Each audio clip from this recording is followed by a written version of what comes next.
without examples, without models, I began to believe voices in my head that I was a freak, that I am broken, that there is something wrong with me, that I will never be lovable.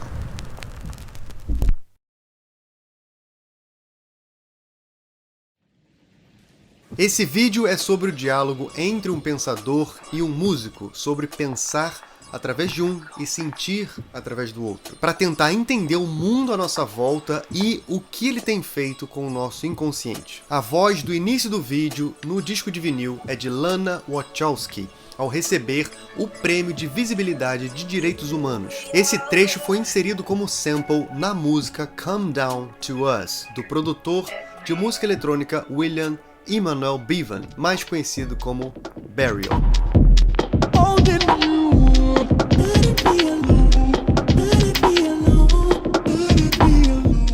Eu conheci a música de Burial lendo o filósofo Mark Fisher, que chegou a dizer em 2006 que o primeiro álbum seria o disco mais importante daquela década. O álbum seguinte, Untrue, chegou a entrar para algumas listas de melhores álbuns dos últimos tempos. E inicialmente, assim, eu não entendi muito bem por quê, porque eu não venho da música eletrônica. As músicas me soavam um pouco repetitivas demais, com samples meio piegas, tipo Loving You, Couldn't Be Alone.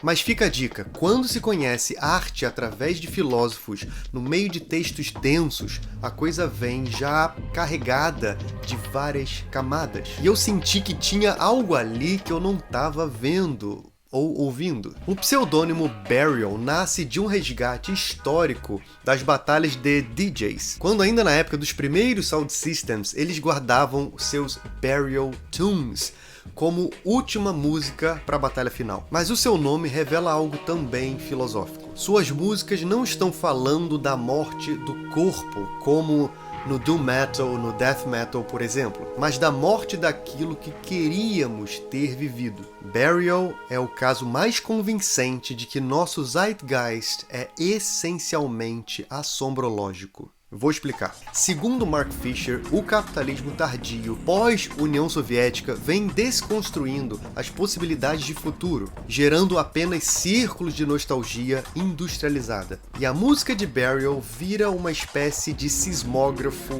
sensível desse clima. Numa das raras entrevistas de Burial, ele diz ao próprio Mark Fisher: "Nunca estive em uma rave no interior, em um grande armazém ou festa ilegal. Meu irmão trazia esses discos pra mim, ele aparecia tarde da noite e eu caía no sono com as músicas que ele colocava." Ou seja, Burial compõe a partir de ecos, de memórias de segunda mão, num estado de vigília sonolento. A música dele tá justamente entre o mundo desperto e o mundo onírico. Seu último single se chama Coma Fields, muito provavelmente um jogo de palavras com Creamfields, um festival que não é mais uma rave no sentido original, no sentido de um encontro de jovens em locais ilegais para ouvir música eletrônica que não se tocava em grandes eventos. A rave foi industrializada, agora só restam campos em coma.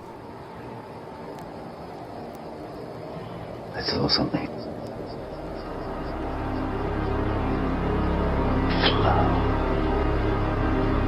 Bloom from nothing.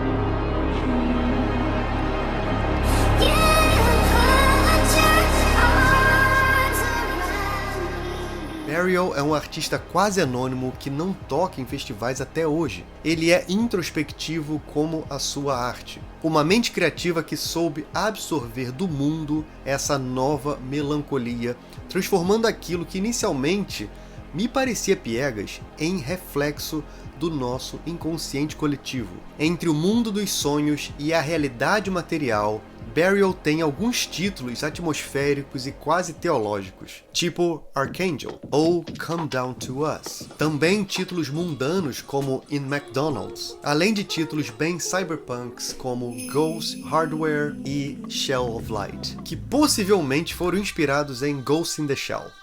Talvez. Esse futurismo fantasmagórico em Burial é ensaístico e filosófico. Ele foi entrevistado pelo Mark Fisher, que ajudou a desenvolver o aceleracionismo, que é de alguma forma uma filosofia sobre o futuro. Burial lança a maioria dos seus discos através do selo de Code9, que além de produtor, é doutor em filosofia pela Universidade de Warwick, onde também se formou o Mark Fisher. Ou seja, a relação de Burial com a filosofia não é mera hiperinterpretação minha.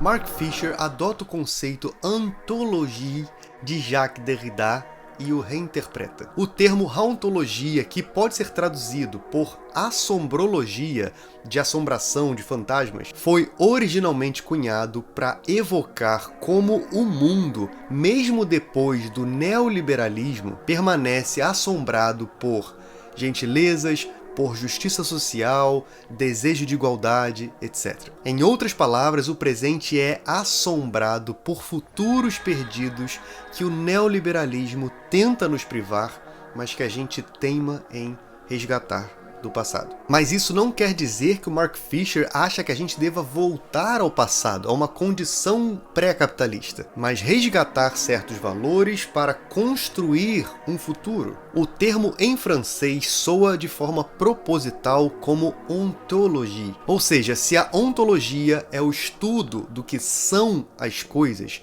a hauntologia sugere que há coisas que ainda existem na esperança, como fantasmas que influenciam a realidade.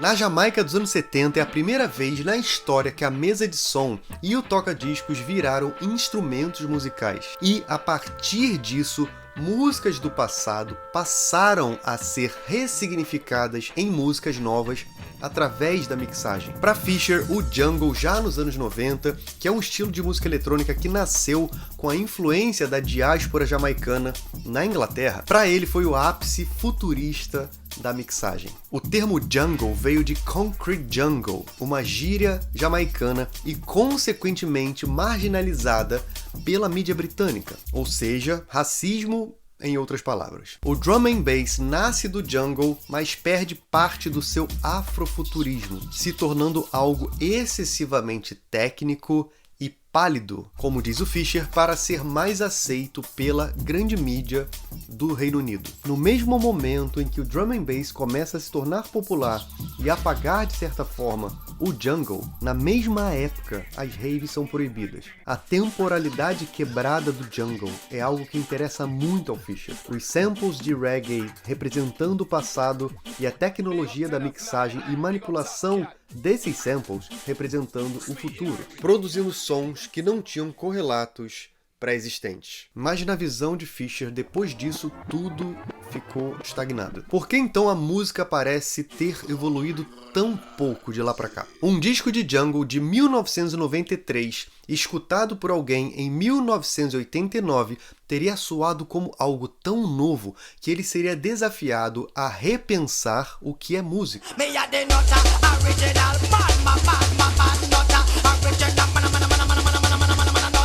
E pela observação do Fisher, isso não aconteceu mais. Poucos sabem, mas além de pensador, Fisher também fez isso aqui.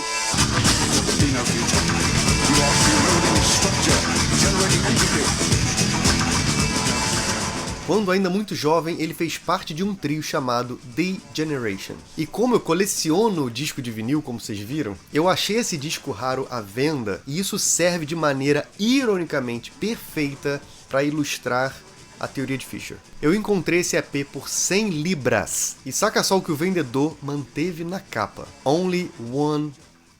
O capitalismo tardio devora tudo que vê pela frente, inclusive quem é contra ele. Ser contra o sistema muitas vezes é tão lucrativo quanto ser a favor do sistema. A música crítica do jovem Fisher foi engolida pelo capital. E o próprio Fisher, que veio da classe trabalhadora, nunca poderia pagar 100 libras num disco com 4 músicas. E isso exemplifica outro conceito do Fisher, que é o de realismo capitalista, que pode ser resumido através de uma senhora chamada Tina. There is no alternative. Frase associada a essa bonita aqui.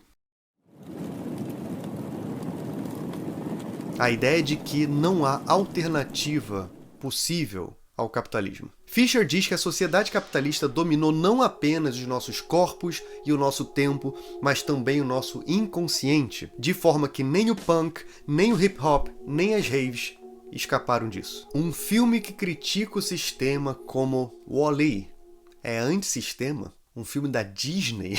No final de Wall-E é apresentada a fantasia de que a expansão infinita do capital é possível e que o esgotamento dos recursos terrenos é apenas um probleminha técnico temporário. Nem toda arte faz a gente pensar criticamente. Algumas pensam por nós e isso nos alivia para depois nos anestesiar por dentro aos poucos. E Fisher, felizmente por um lado, infelizmente por outro, por ser muito atento como bom pensador, foi afetado por isso. E escreve sobre a sua própria depressão para entender que esse transtorno não é apenas uma condição psiquiátrica, que a depressão não está localizada no cérebro. O cérebro apenas codifica essas sensações que vêm de fora e atravessam o corpo como um fantasma. É óbvio que toda doença mental tem uma instância neurológica, mas isso não diz nada sobre a sua causa. E a tarefa de repolitizar a doença mental é urgente. E a música de Burial traz muito desse sentido de urgência. A hardcore. He's not setting out to hurt people. He's got a lot of love in him. So, you know, for his mum, his brother, his girlfriend, he actually, I think, wants to do the right thing. So it's more a question of willpower, self-discipline, circumstances.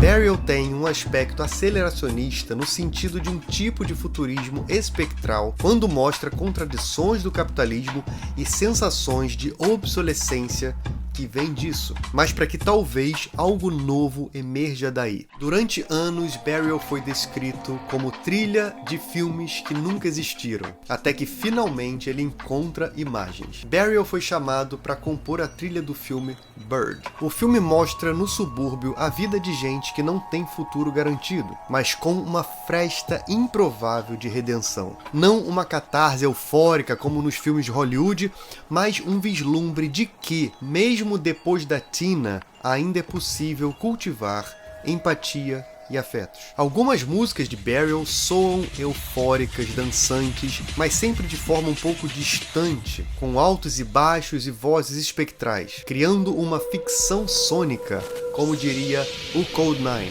Músicas que operam através do bass materialism, o baixo como força material que atinge o corpo antes de atingir o pensamento, criando atmosferas coletivas, de acordo com a teoria do Code 9. Mas de forma paradoxal, Burial faz dance music para se ouvir sozinho, em casa, no escuro. Ele traz essa experiência coletiva para dentro como reflexão. É como lutar por um mundo melhor, mas sabendo que para isso é preciso olhar para o inconsciente e para as próprias dores também. E a música Imaginary Festival, o outro lado do último single, parece dizer muito sobre isso. O título parece fazer menção ao Museu Imaginário de André Malraux, que criou esse conceito para descrever um momento da história pós-nascimento da fotografia que fez com que todos nós tivéssemos obras de arte na nossa mente, sem que a gente precise necessariamente ir a museus. A Mona Lisa está na nossa mente, mesmo para quem nunca foi ao Louvre. A Mona Lisa tá na mente por via de reproduções fotográficas. E o Festival Imaginário de Burial faz o mesmo com a música, trazendo a experiência da rave para dentro. Isso sintetiza a cultura da música em geral. Primeiro criaram a gravação musical em discos de vinil, depois fones de ouvido, Walkman, MP3, streaming, como uma fuga em direção ao privado. Fisher é um materialista e a materialidade da mídia física se torna importante no momento onde a música se torna cada vez mais abstrata, como se a música existisse em si mesma no mundo das ideias. Porém, no vácuo, o som não se propaga. Se a música precisa de um disco, de um CD, de um software, de caixas de som, uma mesma música tocada 1000 vezes nunca será a mesma música. Quando a gente pede para Alexa tocar uma música, nós não tocamos a música. A gente mal vê a arte da capa no Spotify, que às vezes dá tanto trabalho pro artista. A materialidade das coisas nos mantém com o corpo ativo e não deixa a mente vagar demais sozinha na abstração, o que de alguma forma talvez ajude a evitar níveis altos de depressão. Além disso, a música, para reverberar, precisa ressoar por dentro do nosso corpo. Em outras palavras, a experiência musical é coletiva e individual ao mesmo tempo. Burial é melancólico, mas libidinal, de forma que ele transforma essas sensações em erotismo apaixonado e uma fala sonhadora. Também existe um lado lúdico em Burial, como o desenho da capa de Untrue, ou samples de videogames, mas também samples muito sérios e muito bem escolhidos, e descobrir da onde eles vêm faz a arte dele crescer. Pessoas perdidas querendo se encontrar, sussurros introspectivos, fragmentos de entrevistas importantes como da Lana Wachowski, cantos de tradições que extrapolam as fronteiras do Reino Unido e tantas outras coisas. E as escolhas dos samples formam um caminho possível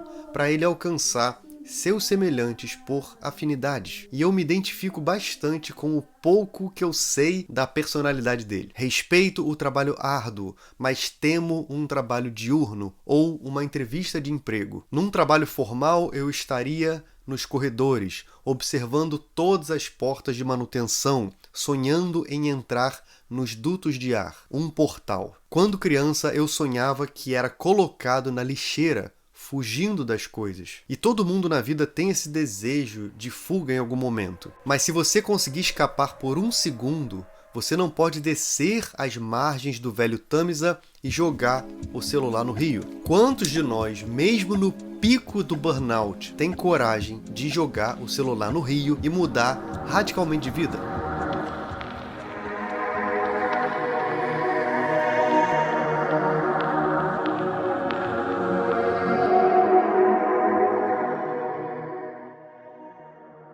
Nem Fisher nem Burial apresentam soluções definitivas para os problemas atuais. Até porque isso seria bem ingênuo. Mas talvez a mensagem mais insistente seja justamente essa. Se até os fantasmas não desistiram de voltar, por que nós aceitamos tão facilmente que o futuro acabou? A melancolia sensitiva das músicas de Burial nos apaziguam num mix de temporalidades. Infância onírica, mas com os pés no chão. Nos guiando num êxtase que ao mesmo tempo faz a gente lidar com as nossas ausências. Como se nos convidasse a percorrer caminhos no limiar da lembrança e da imaginação.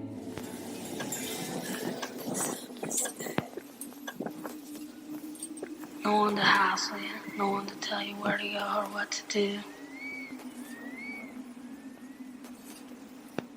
It's just you're alone, you've peace and quiet, nothing around you but clear blue sky.